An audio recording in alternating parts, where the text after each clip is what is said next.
Welcome to Not Just Ads, the show where B2B brands discover how creator-led content drives pipeline, builds trust, and grows long-term brand equity. Each episode, we speak with business leaders, founders, and creators who are defining their categories. I'm your host, Marcus Sherwin, and this is the creator economy for B2B.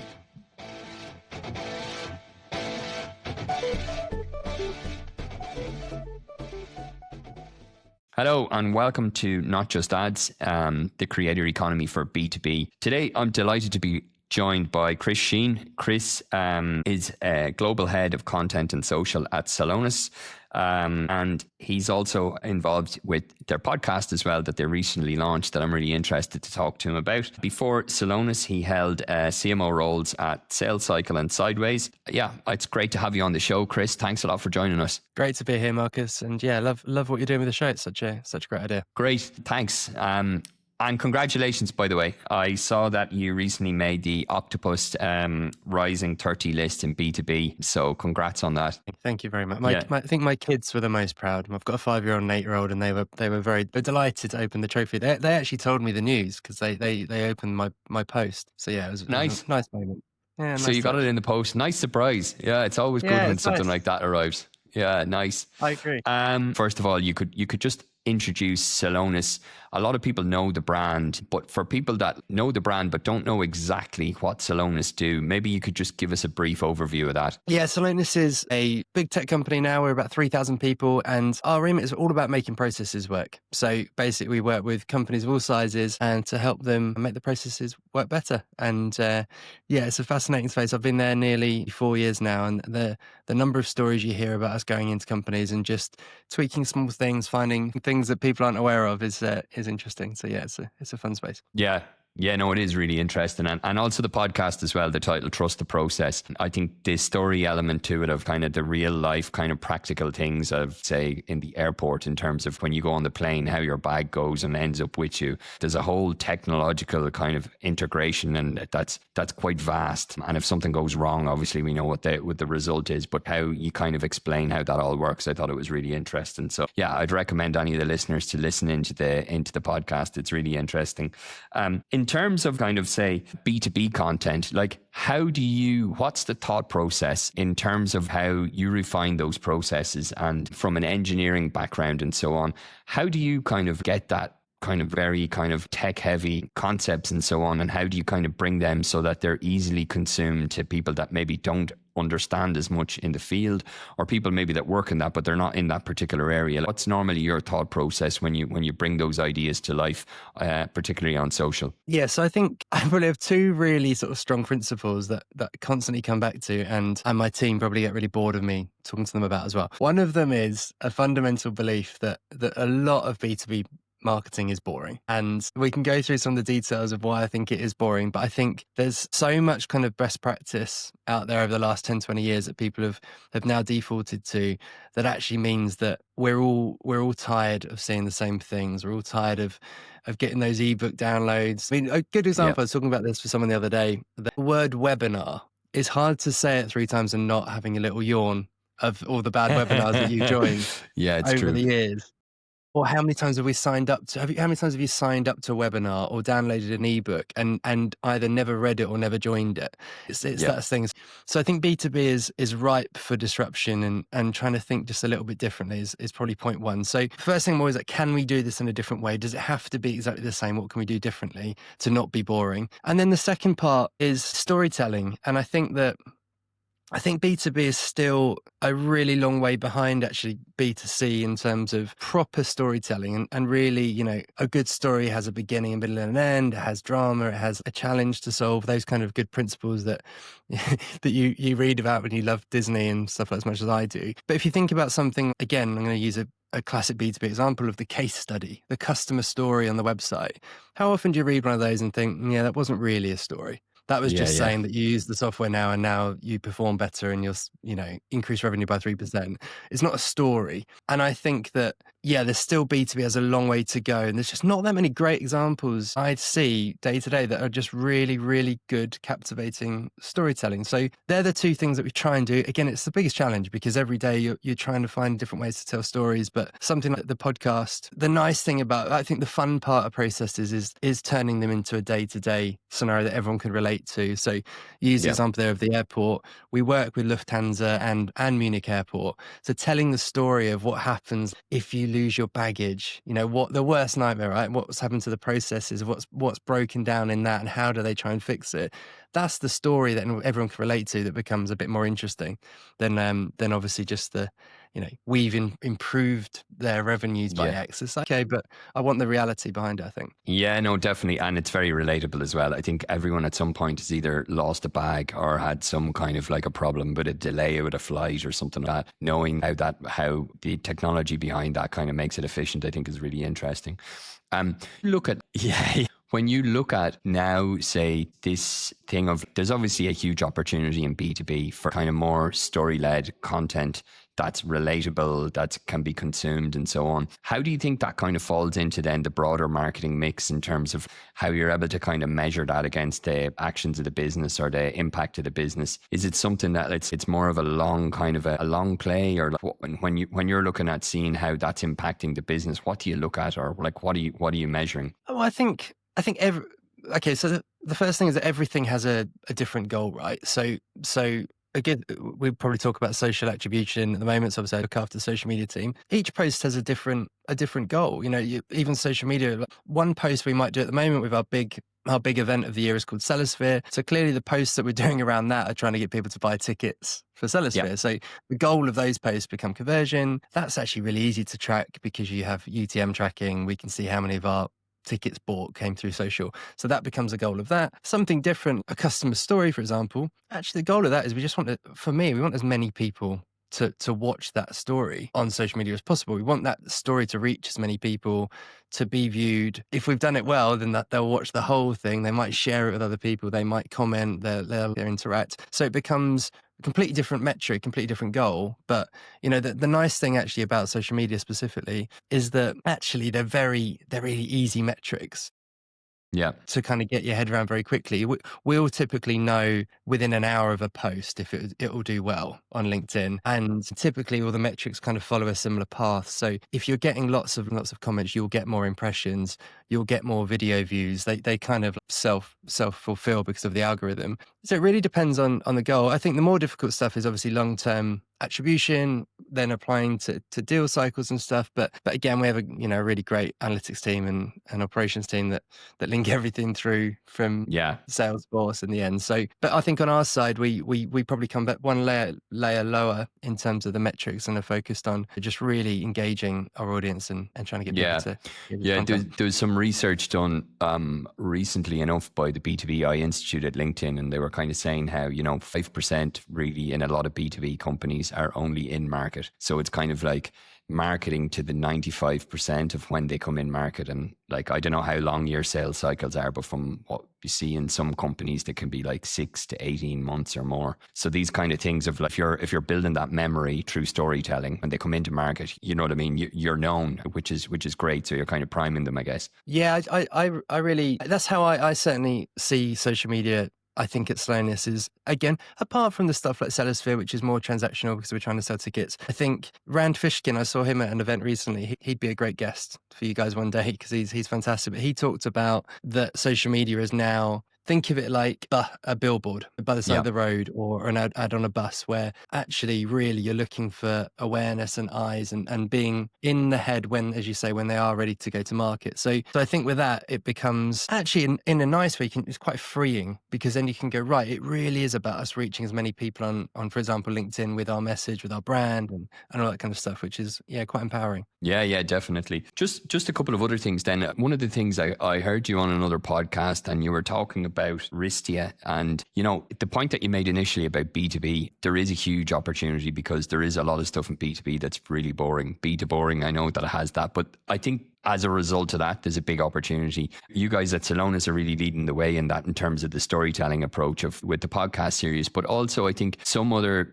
like people in the industry that see that there's an opportunity there. And you were mentioning as well about kind of, you don't necessarily need to have this high production, big go-to-market plan in terms of, and you give some examples on cost-effective creative move B2B marketers can implement now. So if you were saying, say, people working in the field, maybe not as big an organization as Celonis, but what kind of tips would you give them in terms of, okay, look, they really lean into the storytelling. Every company, every brand has a different story to tell, but that can be really relatable.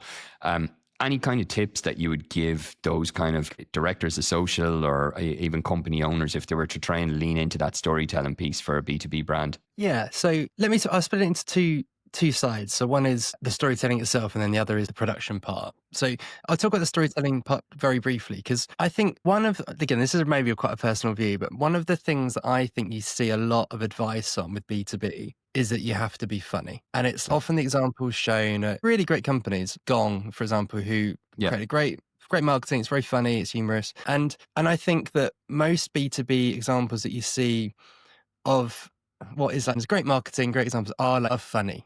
And they're witty. Not that I'm against humor, I'm a massive comedy fan, but very rarely is it anything else. And from a consumer point of view, as anyone who looks at my LinkedIn around Christmas time will know, I'm obsessed with John Lewis Christmas ads.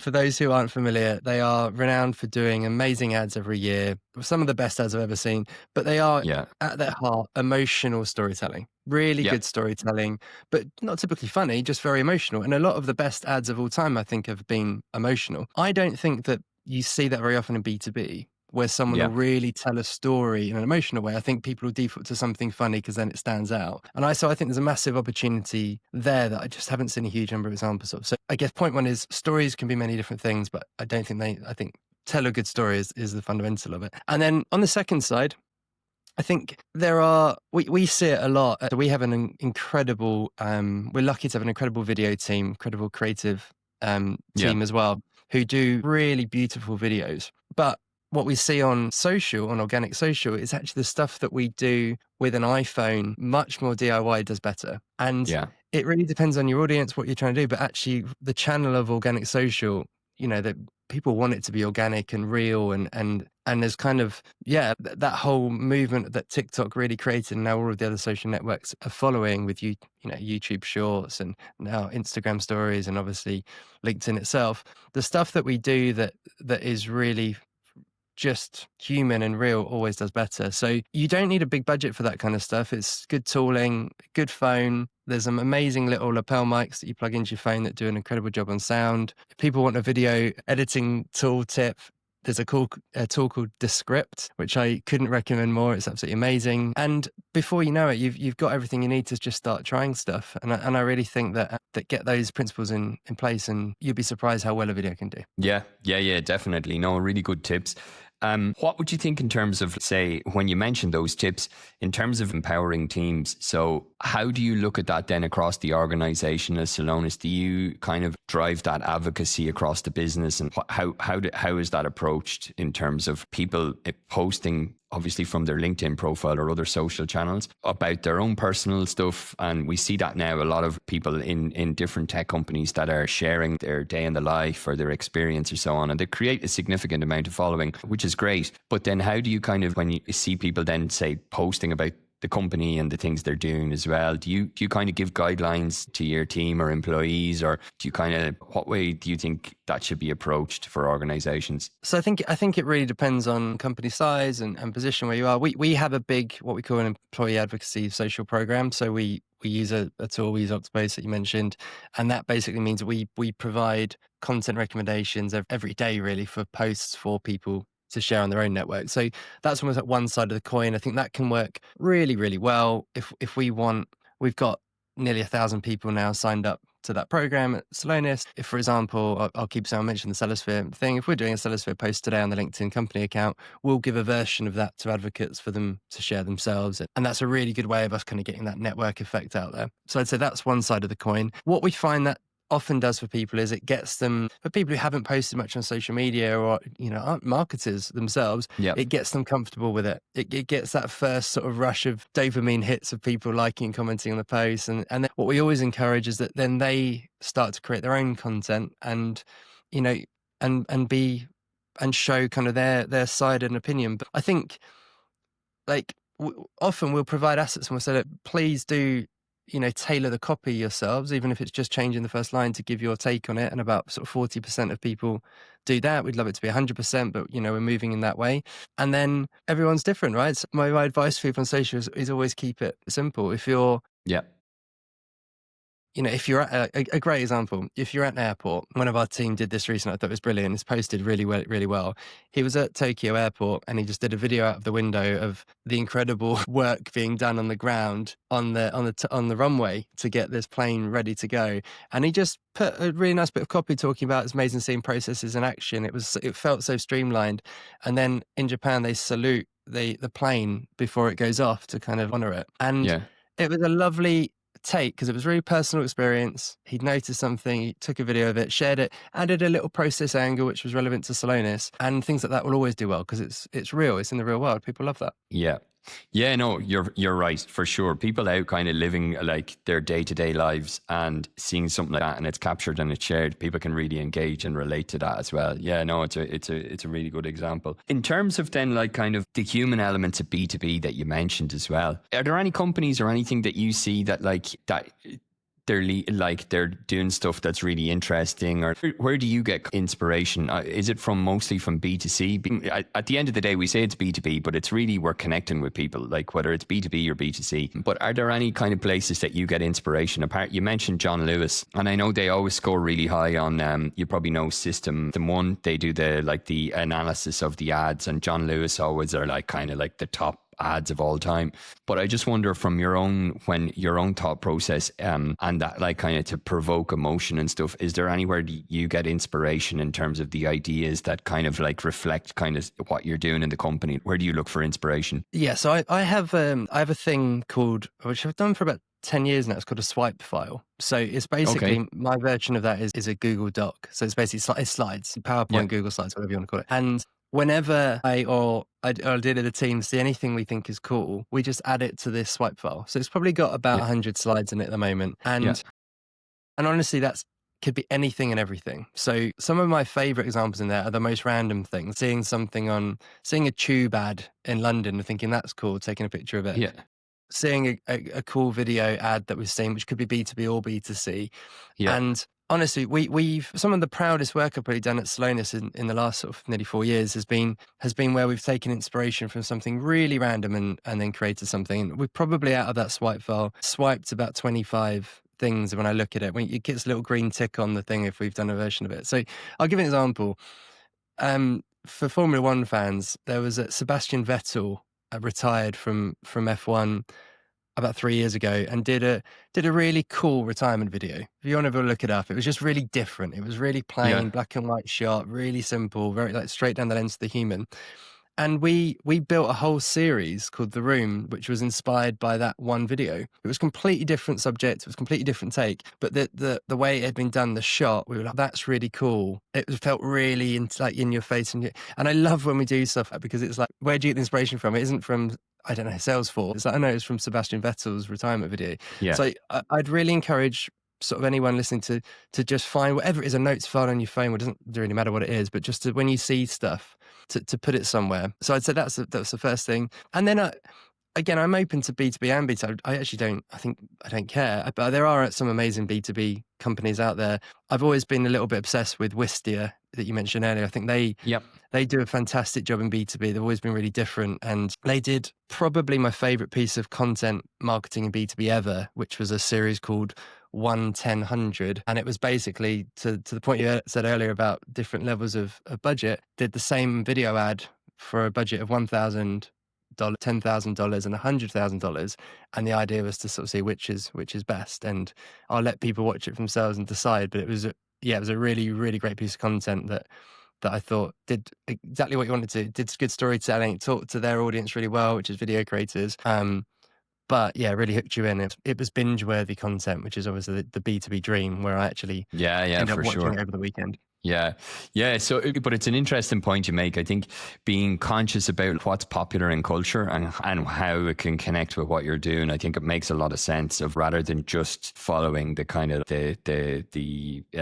what would I say, the best in class at the moment in terms of what B2B was traditionally B2B. I think there's a huge opportunity of what you mentioned about popular culture and so on. Like, but And yeah, no, I think really as well, interesting. I think as well that when people think that, they'll often think of like meme culture. And it's, oh, this is a trending meme. We should do a version of that.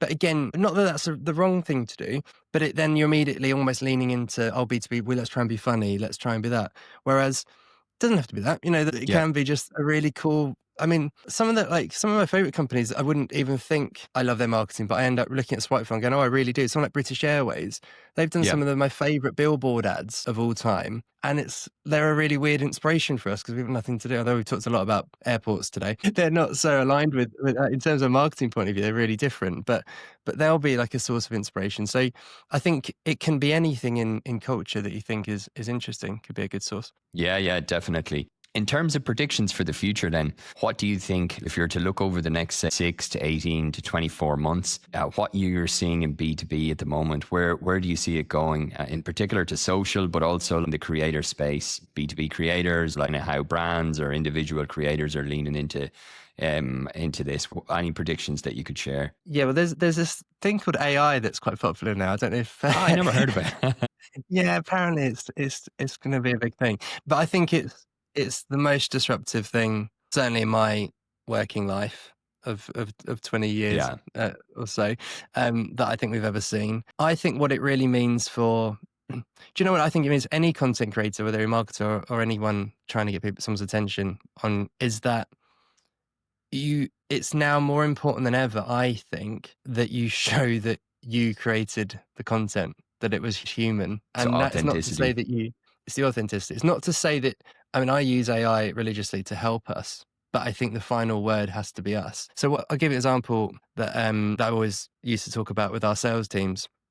So like everyone gets a lot of emails, right? So when you get sales emails, I'd always say the first thing I'd look for within 3 seconds of that receiving that email is, has someone actually written this email to me, or is it a copy and paste? Because if it's a copy and paste, or now let's be fair, automated a bot, that email is going straight in the bin. I'm not gonna reply. If I get an email and it's actually clearly been tailored to me, or a LinkedIn messages and say, oh, someone's actually genuinely written to me, that they personalize it to me, then I'm going to treat it very differently. And I think what we're going to find in things like some of that social media is that the same thing will happen, because you look at the LinkedIn feed now, there's loads of posts being done that have clearly been written by AI. Sorry, I think it's fine to get AI to help, but I'm interested in the people I follow, their perspective, not them doing a good prompt from AI. Yeah. And so I think that trend and working out how marketers kind of particularly kind of navigate that is really important. And then likewise, it's not to say that AI won't be really powerful, because I think it will be, but almost AI content, it'd be shown that it's AI content. Like what you couldn't have done this without AI kind of content is going to be interesting, but you almost need to lean into it. I think the stuff that people won't for very long be interested in is, you've just done this with AI because it was cheaper and quicker. I think that market's going to saturate really quickly, I think. Yeah, definitely. I think it's the attention part as well. People will know like what's authentic and what's not, and if it's not, then it just gets drowned in kind of the sameness, I guess, of the content. So you kind of see it as an enabler in terms of, though, helping the teams be more efficient about like kind of the boring stuff, maybe editing, or maybe even I don't know, like automation of certain things, but like the concept and like how it's delivered. You think that should be continue to be human led, and there'll be value in that. Yeah, I think it's honest. I think it's amazing. I'm one of the biggest users of AI that I know, to be fair. I think it's amazing for brainstorming, for example, brainstorming ideas. It's incredible. Developing ideas, it's incredible. But I think if the final example, I'll give an example. Okay, so I think if I was to start a video series on LinkedIn, then sharing stuff I'm talking about in this podcast, for example, of my thoughts on these areas, I think people would much rather it was me actually talking to the camera than an AI version of me. But I Yeah. could do the AI version of me much quicker. I could script it out with AI. I could prompt it, so I think this. It could create a script. I could create the video, and I could have it out in the next 10 minutes. But I am pretty convinced that if I walked outside because it's a sunny day and walked down the road near my house, did it in London, talking about this, that video would do much better. Now I can get AI to help script out the ideas of what I want to say when I'm walking through the street. I can get AI to help edit it when it comes down to polishing the video a bit, all the little tools built into the tools I use. Yeah. But I think the fundamental bit, it's me talking to people, is important that it's me. So that's just one example, I think. A different example, though, of that same use case of using like AI avatars would be something, a helper on the website where we have like maybe an expert, and it's like, well, we can't, that's going to be really difficult to be human because it's 24/7. It knows everything about Celonis, for example. It Yeah. knows every single help resource that we have. Now, having an AI avatar trained on that, no human would have all that knowledge, is an amazing idea and a really different kind of use case. I think that would be really powerful. But the two things are effectively the same technology, but used in a very different way. And I think that us as consumers, if we want to call ourselves that, will have a different perception on the two things. Yeah, no, it makes a lot of sense. In terms of what's new or what's on the horizon in the next, say, 6 to 12 months for Celonis, you mentioned the global event. Could you remind us the name of that you mentioned at the beginning of Yes, the show? our big global event is called Celosphere. So it's in Munich for those who want to be in person, but we stream it online as well to people to sign online. So you just have to search Celosphere online. Great. And anything else new or any other things in terms of on the horizon over the next year at Celonis that you could share with us at the moment? Or yeah, I mean, we're honestly the big thing for us. I'll focus on social media. I think is trying to do more human storytelling and putting processes in the real world a little bit more. So the one that we're excited about right now, because it's front of mind, is processes in public. So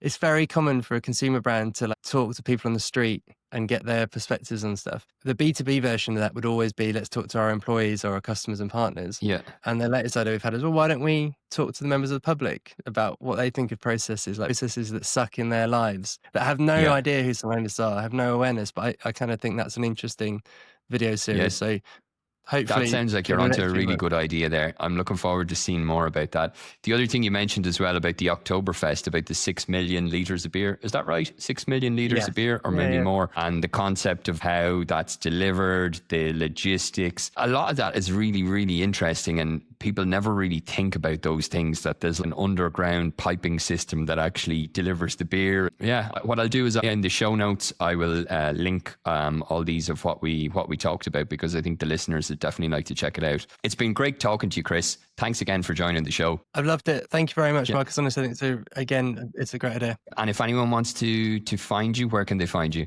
Yeah, LinkedIn is always the best place. So it's Chris Sheen from Celonis on LinkedIn. Perfect. Yeah, love to connect. Great. Thanks again, Chris. Thanks again. Cheers, Marcus.